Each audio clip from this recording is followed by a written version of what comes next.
Welcome, everyone. Thank you for joining us. My name is Natalie Walker. I'm the manager of college operations here at the Classic Learning Test. For anyone unfamiliar with the CLT, we're a college entrance exam and assessment suite for grades 7 through 12. And one thing that distinguishes the CLT as a test is its content. So 2/3 of the passages on any CLT exam come from our author bank. This is a list comprised of men and women who have contributed to the richness of philosophy and thought that we have inherited. These are authors you're likely to encounter in your college career, and hopefully you'll engage with them throughout your life. So most Thursdays of the academic year, to help us develop kind of a true common canon, a faculty member from one of our partner colleges helps us explore one author from the CLT bank. Tonight is our last journey through the Author Bank seminar of the semester, and it couldn't be more delightful. We are joined by Dr. Kersey from Corban University to discuss The Silver Chair by C.S. Lewis. We're also joined by 3 CLT test takers who you will meet on screen very soon. Emily, William, and Micaiah, thank you so much for being here. If you know or are a CLT student who wants the opportunity to talk about a great author with your peers and an exceptional professor, I'm going to put a link in the chat now. And on that page, you can find another link to a form. If you fill that out, I would love to meet you, hear about your interests, or the student that you know, and have you on one of these seminars next semester. So feel free to fill that out. There's also past recordings on that page for you to save for later. So our partner college this evening is Corban University in Salem, Oregon. Corban is a biblical word meaning a gift dedicated to God, and every faculty member and student has a personal testimony of Christian faith at Corban University. I have 2 facts about the school that I wanted to give you, or 2 of my favorite things about Corban.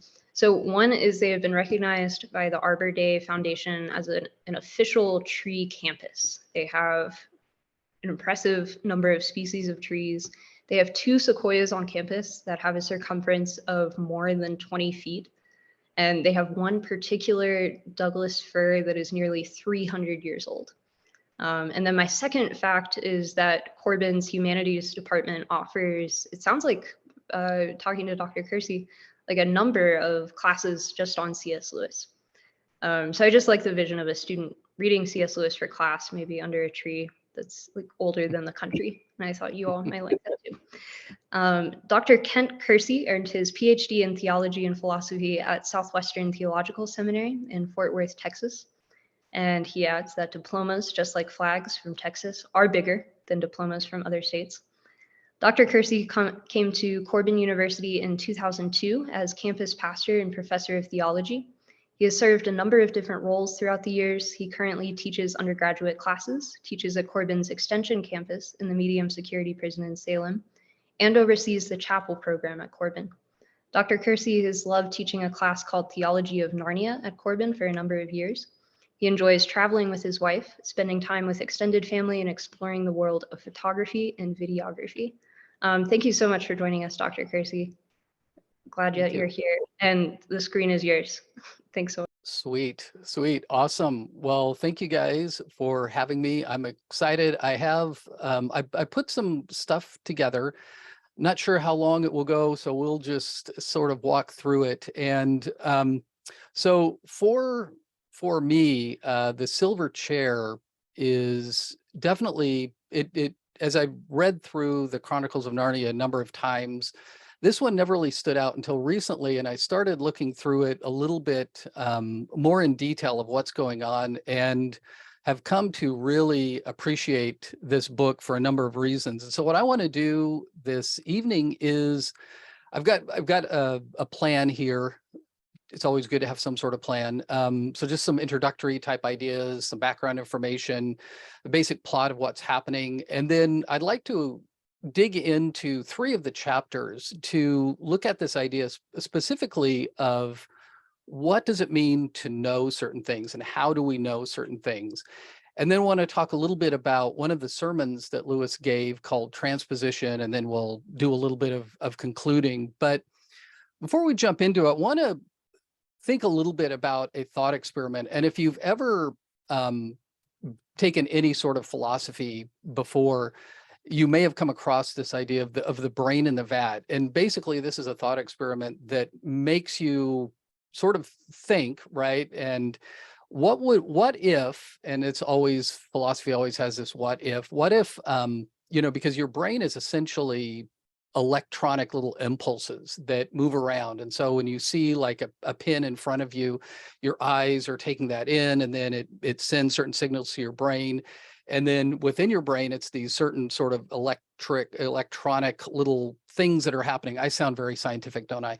And so it's essentially when you are registering, I see a pen, I hear music, I smell a flower, all of those are essentially in your brain. These are electronic impulses type thing. And so this thought experiment just puts out this idea of what if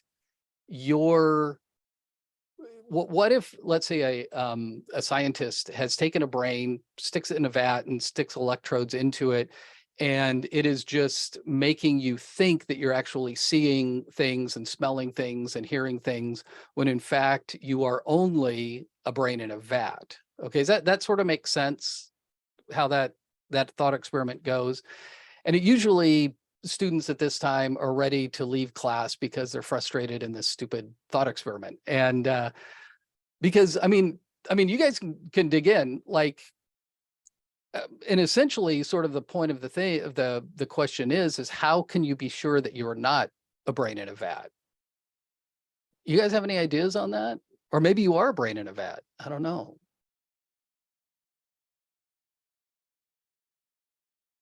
Any ideas about how you would know that you're not? I would say that, excuse me, having experiences that you can, without a doubt, understand fully are real, then you have to believe that you are not. You have to believe that you do have purpose, that you are not a pointless organism in a vat of chemicals. Okay, you believe. I like that. Yeah, yeah. Any other ideas on that? I think people would react very differently to me if I were a brain in a vat of chemicals.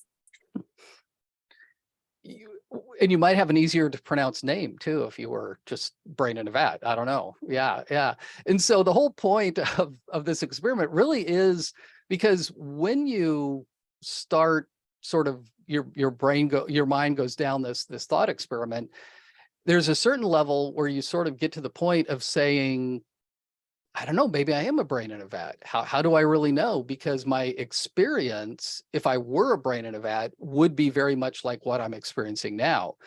And so part of that whole idea is one of the things I think that's happening in the silver chair, especially when Prince Rillian is in the chair and he's not sure what's going on. Eustace, Jill, and Puddleglum don't really know what's going on. And it could be like, maybe there is no Aslan. Maybe the queen is right. Maybe we don't know what's happening. And so one of the things that this book forces us to deal with is, how do we really know anything? And in philosophy, this is the area of epistemology, and that examines how do we know certain things. So we'll jump into that and fold that a little bit more. So just introduction, this book was written in 1953. This is the fourth of the published books, and because it starts with Lion, Witch, Wardrobe, Prince Caspian, Voyage on Treader, and then Silver Chair. But if you are going with a chronological order, which starts with, this is where we should do a quiz, right? Like what's the very first book in the chronological order? The Magician's Nephew story. Yes, the nephew. And some people, and this is a whole debate like you can get into, is like, what is the proper order? There's some people who like to start with Magician's Nephew and then go into Lion, Witch, Wardrobe because it's chronological. My personal take is I think it's best to start with Lion, Witch, Wardrobe, because when you do get the Magician's Nephew, which is chronologically before this, and then when Diggory, it's like, oh, okay. And then you start putting things together. It's kind of like watching, how the Star Wars, there's 3 of them, and then there's 3 that come before. And And even I think the latest one, like Andor, is even like the earliest in the whole thing. But it's pretty cool because then you see things developing, you see how they start. So I would go with reading Language Wardrobe first, but that's another rant type thing. Anyway, just some background information. One of the best biographies I've read on Lewis would be a book called The Narnian. Came out in 2008 by Alan Jacobs. And one of the things I really like about this book is its premise. And Jacob says this, is Lewis's mind was above all characterized by a willingness to be enchanted. And that word enchanted is really important. And that was this openness to enchantment that hold together the various strands of his life, his delight and laughter, his willingness to accept a world made by a good and loving God. And in some ways, above all, his willingness to submit to the charms of a wonderful story. And one of the most important things I think about Lewis is that he stands sort of at this crossroads between the medieval enchantment time, when you actually, you looked around and there were forces at work around you, and the modern world, because he was a medieval scholar. And he knows his medieval literature and worldview, but he also knows a modern worldview. And so the fact that he's able to you sort of analyze the modern mindset based on a medieval mindset is really important for us. I don't think there's anybody who does it as well as him. And also the fact that he kind of stands at this crossroad between nonfiction and fiction, and that he has written so fully in nonfiction. You see his ideas theologically, philosophically, but then he plays these out in novels that, Till We Have Faces and the Narnia and all of these, the Space Trilogy, all of those, that once you read his nonfiction, you see these come to life in his novels. And, in art is always better to show than tell. And Lewis actually does both. He shows and he tells in just amazing stories. Another interesting background, I don't know if you guys are familiar with this or not. This is probably one of the most important books in Lewis scholarship, especially in Narnian thoughts. And this is Michael Ward's book, Planet Narnia. Anybody read this or familiar with this? Or is this a new one for us? Because the question's always been, what is it that holds the Narnian books together? There's 7 books, and people have always been trying to figure out what is the thread that links these together. And no one's ever really been able to come up with any idea until Michael Ward was reading Lewis's book on the planets. And he realized that each of the planets in the medieval cosmology, there were 7 planets, and the sun and the moon were some of the planets, that each of these planets actually links up to one of the books. And it's absolutely fascinating. What's really interesting is that this is pretty much accepted across Lewis scholarship as he's right. I mean, it just plays out so beautifully. This book, Planet Narnia, is very sort of, it's a thick kind of very scholarly book, but there's a shorter one called the Narnian Code, which is written more like at a popular level. And I would really encourage looking at that, because each of these planets, the Voyage of the Dawn Treader is the sun. And the title of the book gives us away, right? The dawn. And you see the sun playing throughout. And he gets really deep into the mythology behind the planets and how the planets actually, again, in a medieval mindset, the planets affect people. And even today, the moon affects the tides, right? It's the moon that makes the tides go high and low. My wife was a school teacher in the public school system for 35 years. And every time there'd be a full moon, she'd go, oh no, the kids are gonna be freaking out tomorrow. And it was true. It's like, there's something that happens with the moon that actually affects people. And, this, in fact, the word influenza, the flu, is from the word influence. And it's this idea is that the planets were actually influencing people in certain ways. You know, Venus is the planet of love, and if Venus is involved, people fall in love, right?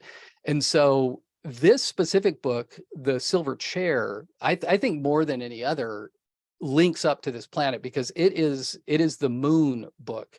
And in fact, the word lunatic, which, you know, which Rillian is a lunatic when he's sitting in the chair. He's based on Hamlet too. And I don't know if, you know, you picked this up or not, but Hamlet was a little bit of a lunatic, right? And that comes from lunar, the idea that the moon is affecting people. This is where kind of the werewolf idea comes from, right? Is that it turns people a certain way. And so Michael Ward's book, Planet Narnia, this whole idea is really fascinating, especially, and silver is the color of the moon. It's the metal of the moon. And so it actually, the silver chair is talking about how the moon has affected us. So basic plot, just kind of run through this. I want to dig into a little bit. Eustace Scrubb from The Voyage of the Dawn Treader, he returns to Narnia with his classmate Jill, and they go to this weird school, right? The experiment school. And this is Lewis. Lewis cared a lot about education, and there is so much. And, you know, again, the principal at the end, what happens to her? She goes crazy, right? She becomes a lunatic. And I think she ends up serving in politics, right? It makes sense. And so they end up, Eustace and Jill end up in the Narnian universe, and they undertake a mission to rescue this prince who's next in line. Caspian's about to die. And so it's important that Rillian be rescued. They're joined with a marshwiggle named Puddleglum. And I'm just going to throw this out there. I think I'm right in this. I know I'm right in this. Puddleglum is the greatest character in the English language. There's just no second. I used to think Reepicheep was, but in fact, one of the things I end up doing, this would be fun to do as a activity, is when we cover the silver chair, I put out a number of scenarios, and like, how would Puddleglum react to this? You know, so it'd be fun. Like, what would Puddleglum say about Santa Claus or something, right? And so anyway, his quotes are just the best. We could just fill a whole hour looking at Puddleglum. And so they end up finding Prince Rillian, and they help him escape, and he becomes the king of Narnia, the way he's supposed to, right? So I want to focus especially on, because there's so much going on in here, but I think the most important thing that's happening is in the idea of knowing. And in chapter 2, Jill is given a task, and she sees Aslan, she meets Aslan, and that's a whole interesting situation. But Aslan tells her that you and Eustace are going to go rescue Prince Rillian. And in order for her to do it, before she does it, again, she doesn't really know who is Rillian, what is Narnia. She knows nothing. And yet Aslan sends her on this journey. And before he sends her out, he gives her these 4 signs. He says, you need to memorize these 4 signs, because they are going to actually help you in how you're going to do this. And so the first sign is that Eustace is going to see somebody, needs to talk to them. The second is that you must journey out of Narnia to the north till you come to the ruined city. Third, you'll find writing in stone. And again, they do find the writing in stone, but it's not what they expected. And then fourth, you will know the lost prince if you find him. And I think that's really interesting, right? I mean, Aslan should know what's going to happen if he's kind of this Jesus character, and yet there's still a lot open to debate, and they have to experience, right? And this could be an interesting predestination, free will type thing. I mean, what else you can do on a Thursday night, right? But anyway, if you find him, that he will be the first person you've met in your travels who will ask you to do something in the name of Aslan. And the important thing is, and remember, Aslan is up on top of this cliff. He's way, way, way far up from anything that's going to happen. And he says this: remember the signs, say them to yourself when you wake in the morning, when you lie down at night, when you wake in the middle of the night, and whenever strange things may happen, let nothing turn your mind from following the signs. And again, we're supposed to think of the Old Testament, where where God tells the Israelites to remember these things, always be talking about them. And then and this is where Aslan says, I give you a warning here on the mountain, I've spoken to you clearly. I will not often do so down in Narnia. I think, and just kind of a side note, I think this is interesting because A Voyage of the Dawn Treader, it's interesting because Aslan's just showing up all the time, isn't he? He shows up almost in every chapter. He's showing up as, whatever, albatross, he's a lamb at the end, right? And so constantly Aslan is showing up, helping them with the next stage of their adventure. But in the Silver Chair, we never see him. The deeper they go, the more they go on the adventure, Aslan never shows up. He's never there physically, right? But through these signs, he will be there. And so he says, as you go down, he says, I'm not going to show up that often with you. I will not, but here on the mountain, the air is clear and your mind is clear. As you drop down into Narnia, the air will thicken. Take great care that it does not confuse your mind. Now, this is interesting, right? Because you think clearly up top, but the lower you go, the more confused you're going to be. And the signs which you have learned here will not look at all as you expect them to look when you meet them there. That is why it is so important to know them by heart and pay attention to appearances, and pay no attention to appearances. Remember the signs and believe the signs. Nothing else matters. And now, daughter, farewell, right? And so this idea that the lower you go, the more confused you're going to be. And this is a very Platonic idea. And you see this a lot in Lewis. The Great Divorce, you see that heaven is this level up here and then hell is down below where things are very confusing. And again, this is a very Platonic idea. And again, in Language Wardrobe, right, where the professor is like, it's all in Plato, it's all in Plato. And this is sort of what Lewis is saying here. Then they end up, jumping through a bunch of chapters where a bunch of really cool thing happens.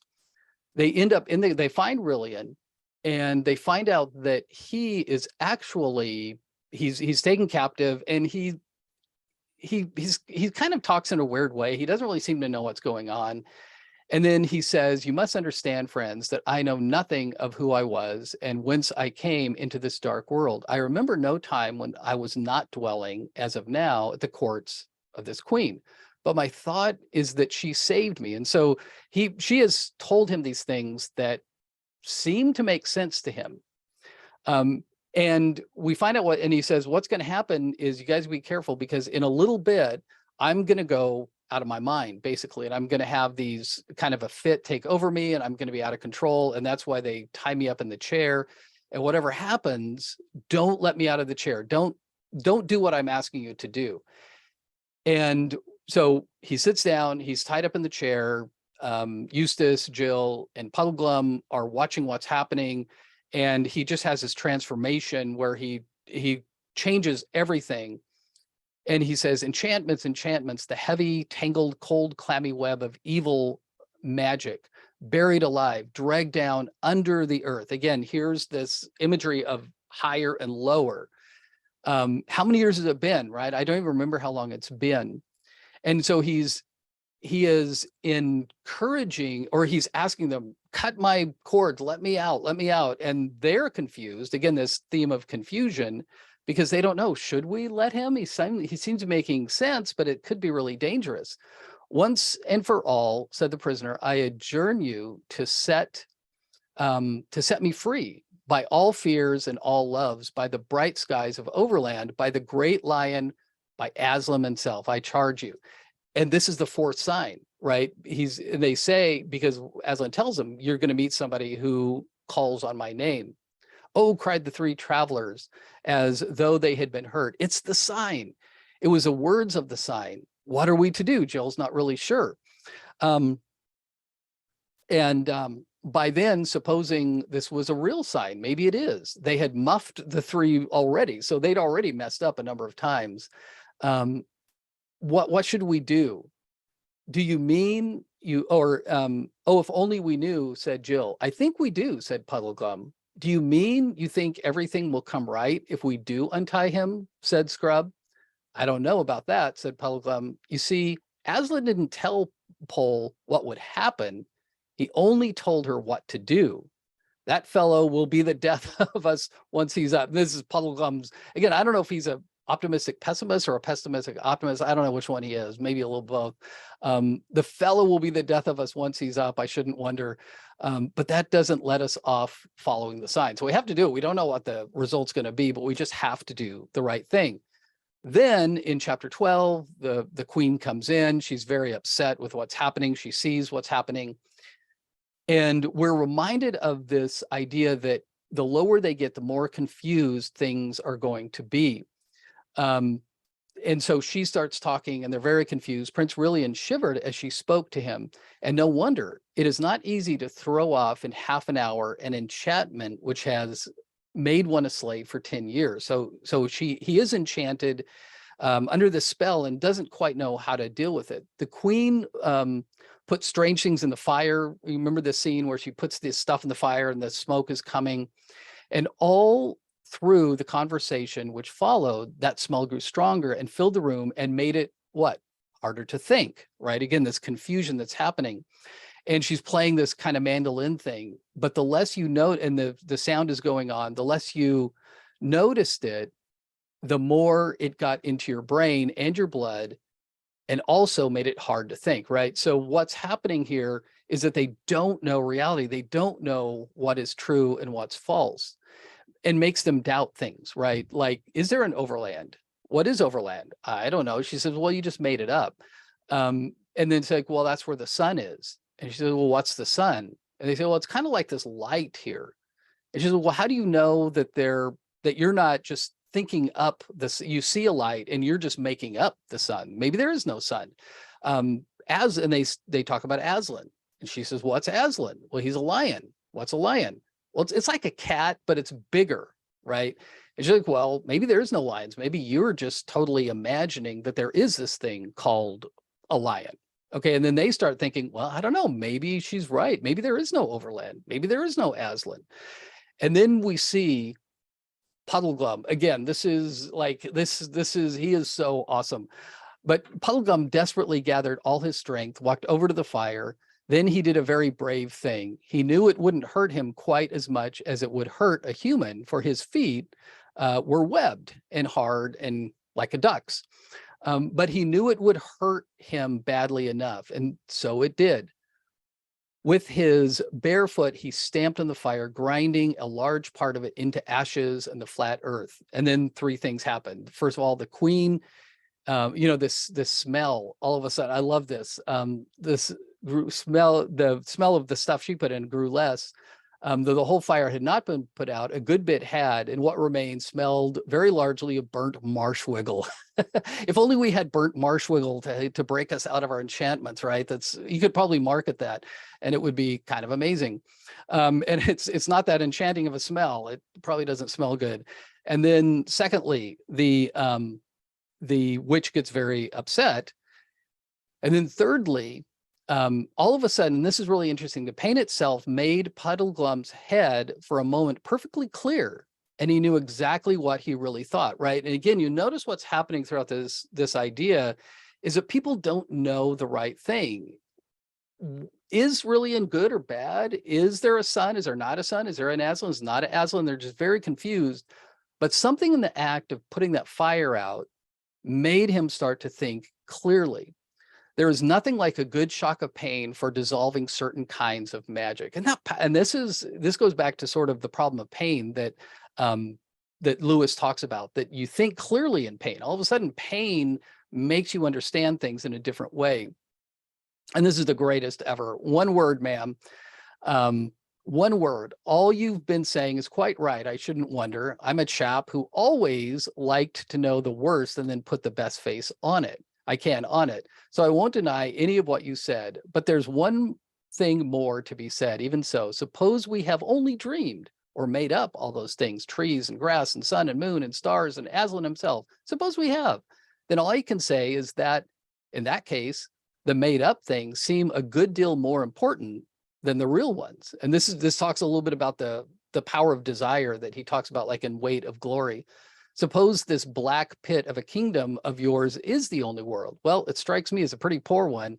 And that's a funny thing when you come to think of it. We're just babies making up a game, if you're right.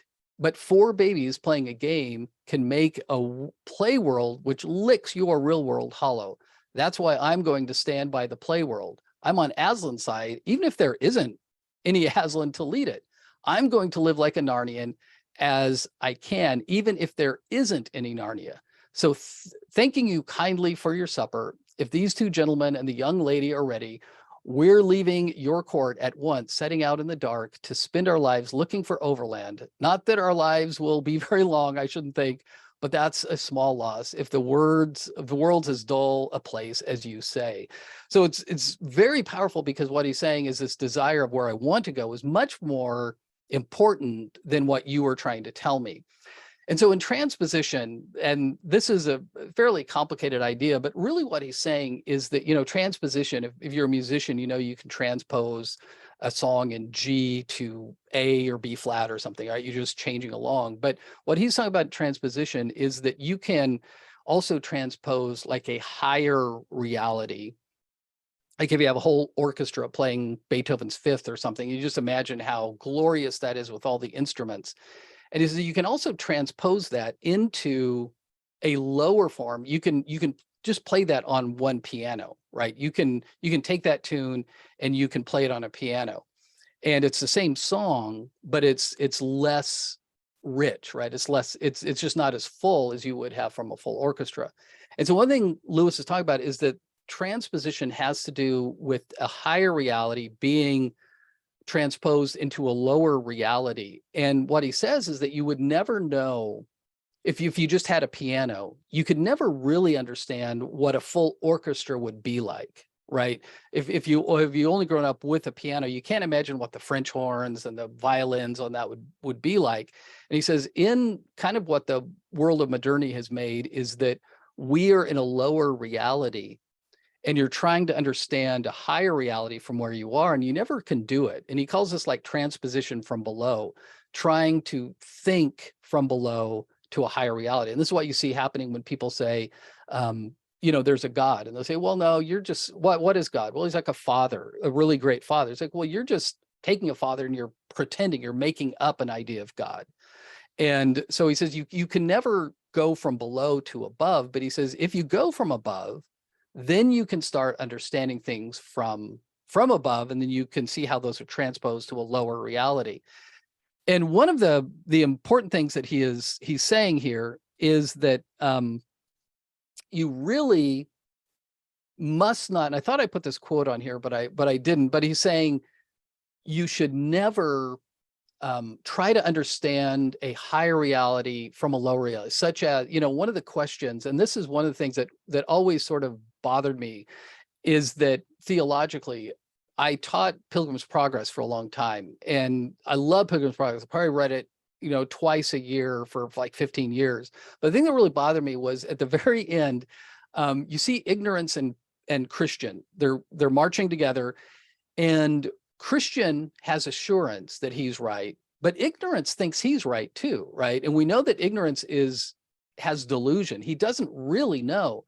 But if you were to examine the way that they felt inside, delusion and assurance feel the same.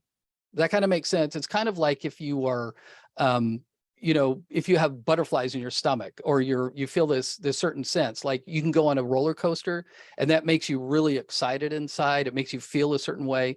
But also if you do something scary, like if you're giving a speech in front of class and that scares you, that the fun scary and the anxious scary feel the same way inside of us, right? And so what Lewis is saying is, even though those feel the same, kind of like lies and truth, we will never know that higher reality unless we start from some authority above us, which of course he's going to say is scripture. Maybe it's a church.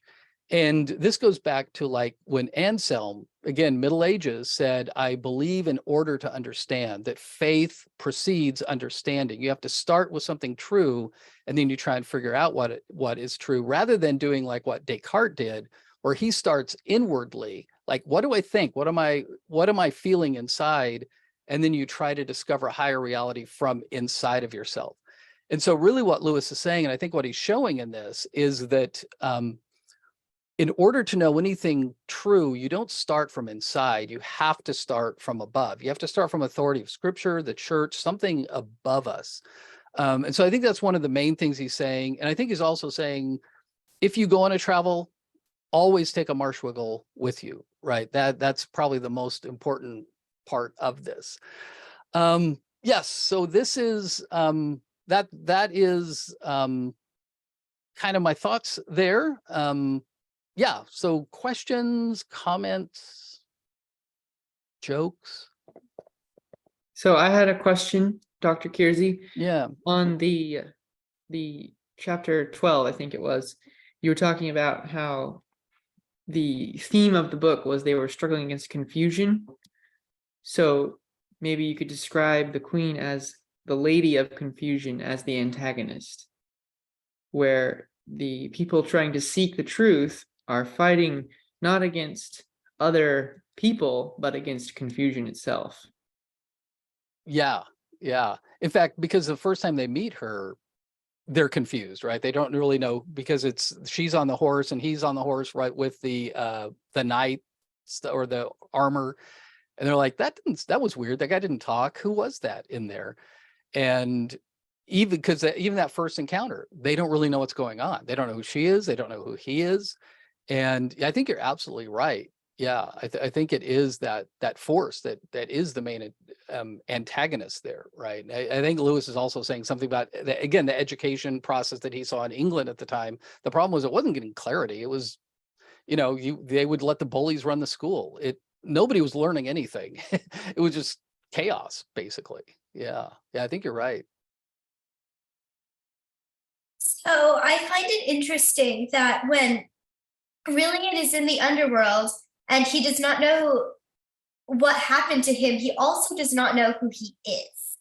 And it kind of reminded me of that place actually in the Screwtape Letters, where Wormwood is writing, like, if he's taking the romantic approach where he thinks his life is all pain, don't let him get a real toothache, or he will never think, like, his whole mental construct will be gone. So is there any like reference in another place, or like, can you pull together my idea of loss of knowledge and loss of identity working together? Yeah, in fact, one of Lewis's favorite passages was Colossians 3.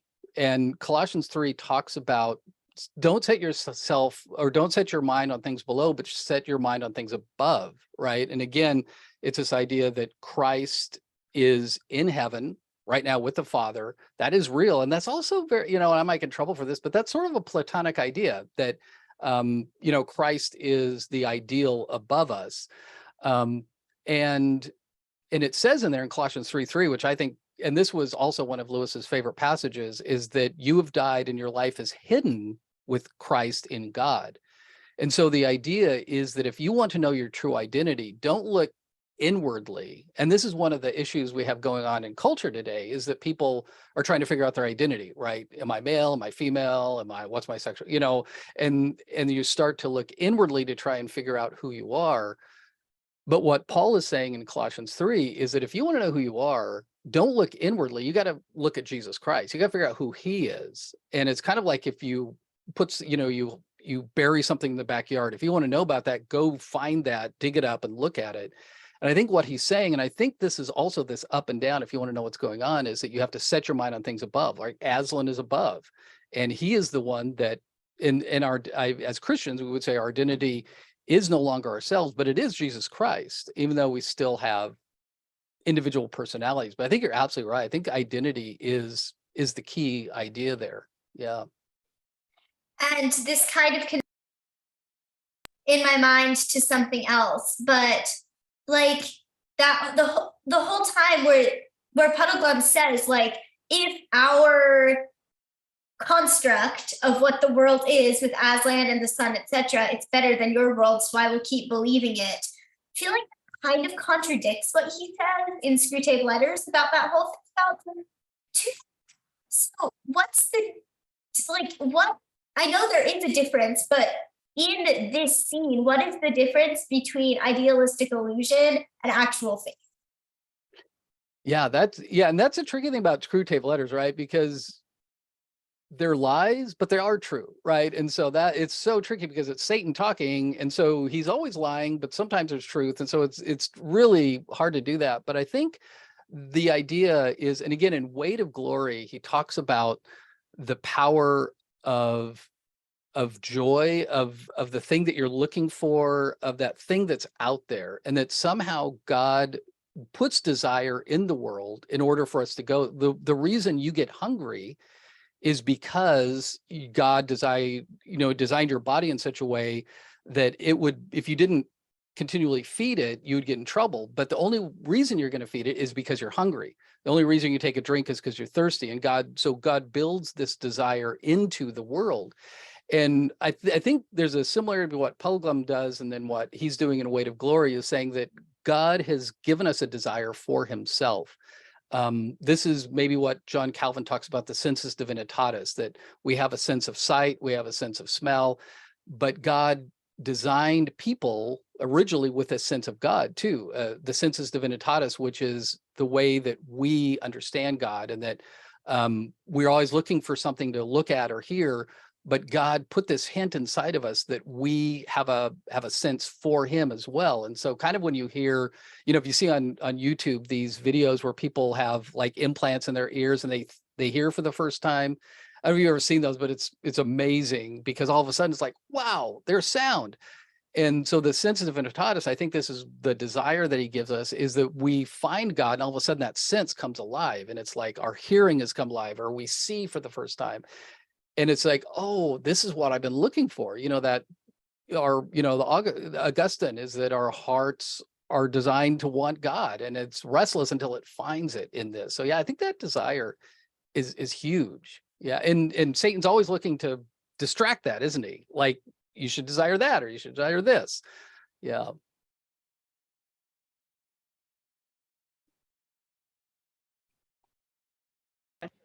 We have good.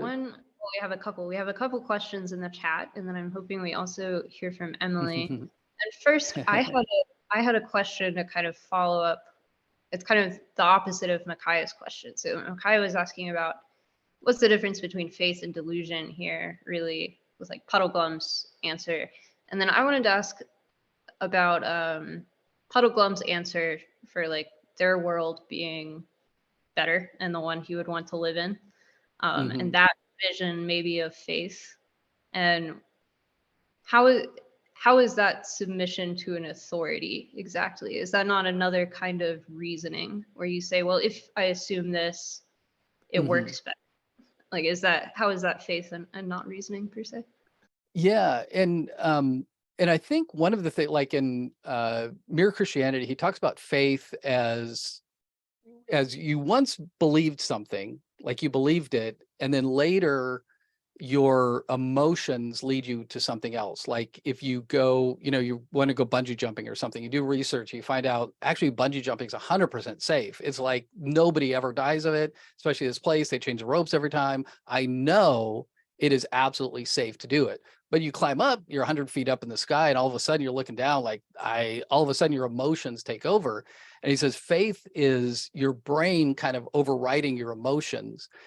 And I think partially what's happening is Puddleglum is realizing we are feeling stuff more than we are thinking about it. And I remember Aslan, I remember Narnia, I remember all this stuff, and I'm going to act on that belief that I am remembering about what I once put my faith in, and not going through my emotions. Does that make sense? Does that sort of answer? And yeah. And again, I think the whole thing is that, and this goes back to Anselm again, that we have to put our faith in something external. And this is that transposition idea, not that I start from where I am and then try to figure out what's true up there, But this and the four signs, right? I mean, that's the whole reason we say the Apostles' Creed, we say the Lord's Prayer. We, in churches that do liturgy, they follow the same liturgy. They've been doing it for 2,000 years. Why? Because we have to constantly remind ourselves of what we believe, or else we're going to forget it. That's why Luther says, preach the gospel to yourself, because you are going to forget. Every 5 minutes you forget it. That's why you have to keep reminding yourself of the gospel, not what you feel, not what you feel about yourself, but what God says about you, right? Like, he says that you are the righteousness of Christ. Wow, I don't feel like the righteousness of Christ, but according to 2 Corinthians, you are, right? If he's taken your sin and you take his righteousness, which is, I don't feel that way at all. But if I believe it, that's going to affect me over time. Yeah, that's really helpful. Yeah. I'll speak for an attendee. They asked, does the early failure of faith that culminates in the dream of Aslan, does that prepare them, the travelers, for the bigger future test?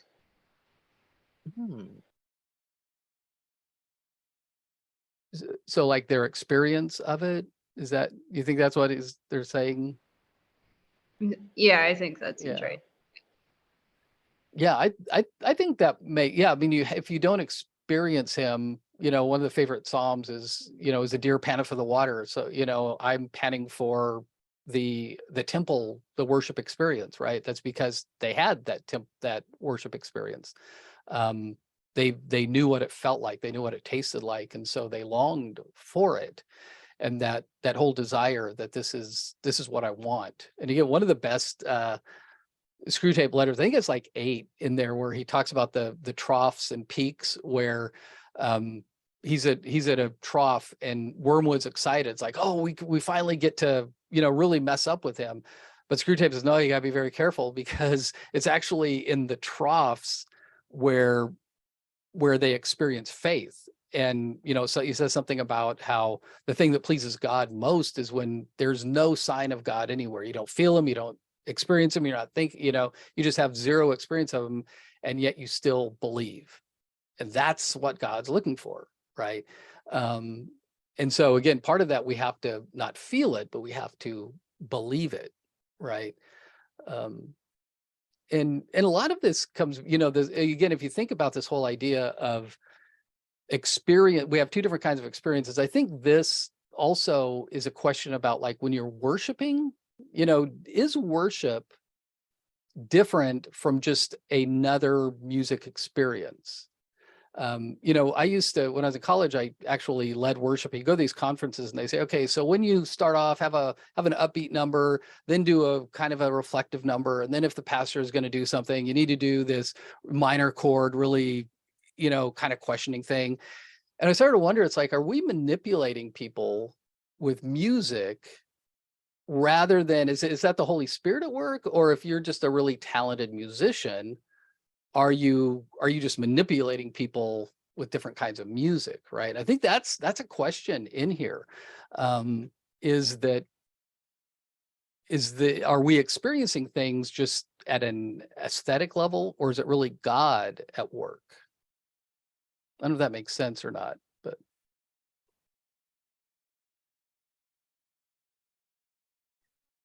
How would you say you would tell the difference between that, if that is the case, if that is a concern?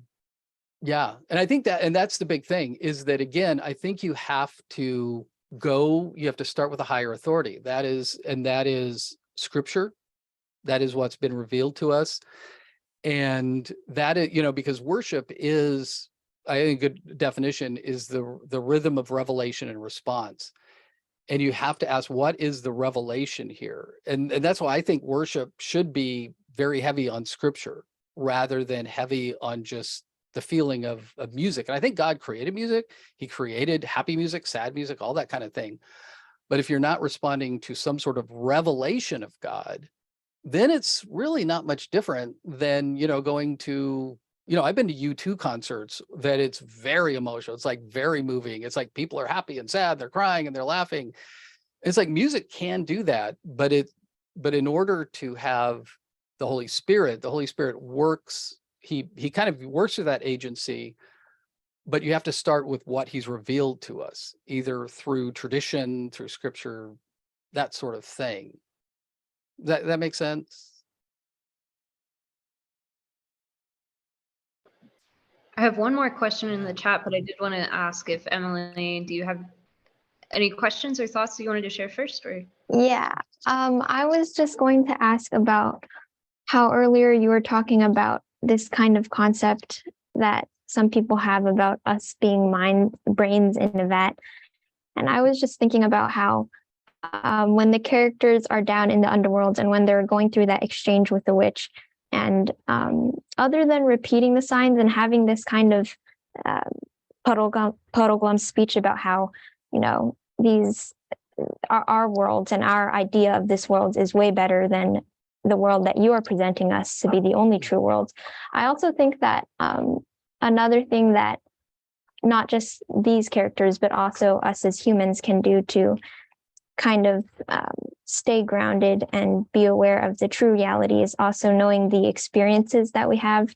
And especially, you know, at the beginning of the book, when Jill is receiving the signs from Aslan, it's as you said, it's taking place on a mountain. It's taking place in this setting that's just way more real than the things you experience as you go further down. And so I was just, you know, going to comment on how I think that it's also important to know that these things are more real and more true, and that they occur at a much higher level than what we can fathom and what we experience at this level. Yeah, Emily, so how does that happen in the real world then, like in everyday life? How do we reach that higher reality? I mean, I think that it varies from person to person for sure. For some people, it occurs when they're alone, when in their own personal reflective time, as they spend time with the Lord, as they pray, as they study the Bible, or as they engage in these different activities. And then for some people, it might occur when like something monumental happens in their life, when something like really that brings them to crippling grief, like maybe they lost someone or these other things happen. So I think it's really different for everyone, but yeah, it can occur at in many different moments, I think. Yeah, that's good. And especially in our world that we're making up reality, right? There's so much fake reality out there. You know, you can be in whatever background you want to be, and you can be whatever you want to be, right? That's another thing of this social media, that you could be much better looking than you really are. You could be skinnier than you are, or you could be whatever, right? You can make up a persona for yourself that is less real than the real thing. Yeah, that's good. You need to have Emily be teaching one of these. That's good stuff. Yeah. I know. I hope we have her back for sure. One question. So we spoke about this a little bit before the call, just the students and us, but which C.S. Lewis book is your favorite and why? Danielle would like to know. Yeah, I think, again, I think it changes like almost every 3 months when I read more stuff from him. Yeah, I think the Silver Chair, and again, for me, this whole transposition thing, and again, we just kind of spent this much time on it, but the way it unfolded, it explained so much to me, especially like this whole thing with Pilgrim's Progress. You know, how could ignorance and Christian feel the same thing and it'd be so different? And then just how top down our experience has to be from a more real, which I think is scripture. I mean, I think that's God has revealed himself through this. He's also revealed himself, I think, through the church as well, in different sort of traditions. But how I need to not believe the things that we just believe weird stuff all the time, right? I mean, we have self-talk about ourselves, like I'm not good enough, I'm not this enough, I'm to this, whatever your self-talking non-gospel is, right? That's not true about you. And that's why the gospel needs to constantly be in the front of us to tell us who we really are. So yeah, it changes. So and that's the thing, he's written so much great nonfiction and fiction. Till We Have Faces, I think that book is, I've read it a couple times and it just blows me away. And Paralandria also, if you read the either Space Trilogy or the Ransom Trilogy, however you phrase that, but incredibly, if you want to have reflection about the creation story and the temptation between Satan and Eve. Man, read Paralandria. It's so powerful. Yeah. And those, again, those are based on the planets, right? I mean, Out of the Silent Planet, that's Mars. Paralandria is Venus. And then the whole, the third one, my mind just went blank. That Hideous Strength, right? Is all that you see all the planets at work there. And so that was really important to Lewis. He thought that not that that was a proper cosmology, because we know it was technically wrong, but still this idea that we're open to, the medieval time they were open to understanding how different people and influences affect us. But in our modern world, we just feel very sheltered. One of the terms is like a buffered self, that nothing gets in. It's just us alone, where we actually are much more connected. And I think that's one thing Lewis thought quite a bit. Yeah. Speaking of influences, Paralandra actually changed my life. So Really, how? Well, there were just some concepts about God that I was struggling with reconciling myself with. And after reading that book, he just opened my eyes to his love in such a new way. Wow. And really just changed my perspective. So that's cool. Yeah, those books, and it's sort of weird because he's trying science fiction and it doesn't quite feel like he got it 100%, but then once it goes into fantasy, it's like, oh, he nailed it. This is it exactly. Yeah. And The Last Battle too is so good. Yeah. That's awesome. That's great. And as a bonus, Danielle, William's favorite C.S. Lewis book is The Screwtape Letters, which he read very recently. Emily's is Voyage of the Dawn Treader for now. And Micaiah's is Till We Have Faces, in addition to Paralandria. So mine would be probably That Hideous Strength. I don't know. Yeah, man, that's it's bizarre, man. It is weird. Yeah. But Planet Narnia, he talks a lot about that hideous strength because of the planet's influences in it. So I would highly recommend that book. There's also a movie, I think, of Planet Narnia. It's out there. Might even be on like YouTube or something, but just check that out to see the stuff that Michael Ward has done on this. It's super interesting. Yeah. I'd love to ask you, if we had a little more time, I would be asking you about kind of what details or like larger ways of thinking about the book, the planet system give you. But since we're closing now, I think I'll ask maybe if you have any advice for our students on the call, kind of as either as readers of Lewis specifically, or just as readers and students in general. It could be kind of inspired by the Silver Chair, if you like. Yeah. Yeah, I think it would be that word enchantment. I think don't be afraid of enchantment, because our world is so materialistic. We're so and sometimes we think enchantment, that's weird. What are you talking about? Is that magic? Is that kind of whoop-de-doo? Like, I don't know what that is. That feeling, what is that? But there is a certain enchantment that we need to get from literature. It needs to do something to us. Not only read it, because a lot of time, and that, I think that's one of the problems, like taking a chronological order of Narnia. It's like, oh, just let them, just read them however you want. Because Lewis, he was an artist who didn't, he let people read into them, right? Again, it's showing, not telling, and let the images work on you. And sometimes we're just too rational in trying to figure stuff out and put it on a grid and all that kind of stuff. Is just let it, just listen to music and just let it work on you, rather than having to overanalyze it too much. And and that's, I think he writes these as children's stories. It's just enjoy it. You can enjoy it on so many levels, but let yourself enjoy it just on the story level, and just let it do its enchantment on you. There's another book he does called something about bicycles, where he talks about there are periods where He talks about before you're enchanted, he uses a bicycle as an illustration. He didn't even ride a bicycle, but the first time he rode a bicycle, he was enchanted by the bike. And it was like, I have freedom. I can ride. I get the wind in my hair if I had hair, right? But you kind of enchanted by it. And then after a while, riding a bike's just, let's get to there. And he becomes disenchanted with it. And it's just like, not a big deal. I don't really care about it. And he says when he got older, he found a bike again and he just went on a bike ride just for fun and he was re-enchanted. And he talks about these levels that we have, and sometimes we are disenchanted with certain things, but sometimes we have to go through that disenchantment to get to the re-enchantment. And I think it's that re-enchantment that we need to look at, that you need to go through hard times, kind of as Emily was saying, because going through that somehow is going to re-enchant things for you again. So That's great. That's such a great word to have. Thank you, students, for joining us. It was so great to have you. Hope to see you again. And Dr. Yeah. Kersey, this was really wonderful. Thanks for your time. this is great. Thank you so much. Appreciate it. Good night, everyone. Thank you.